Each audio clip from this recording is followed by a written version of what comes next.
ఆయన ఉద్దేశాన్ని నమ్ముతున్నావా ఏంటి?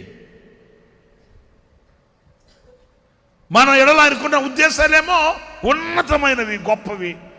మనం అవి నమ్మట్లే. నమ్మకం మనం ఏమంటున్నామంటే, కాదులే ప్రభువా, అవన్నీ కాదులే, కానీ నేను చెప్పింది నిన్ను. ఏంటి నువ్వు చెప్పేది? నేను అంత చేయలేనులే, కానీ నేను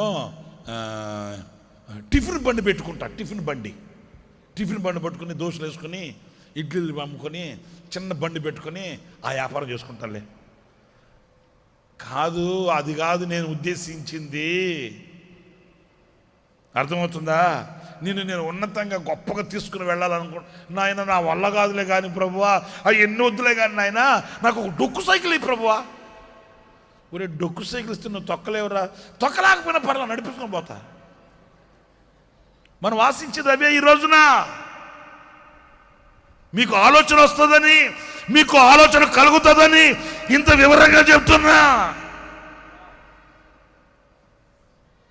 దేవుడు నిన్ను ఎలా ఉద్దేశించాడంటే, ఆయన నిన్ను తలెత్తుకొని నిన్ను చూడాలని, ఉన్నత స్థానమందు నిన్ను నడువ చేయాలని ఆయన ఆ స్థితిలో ఊహించుకుంటున్నాడు.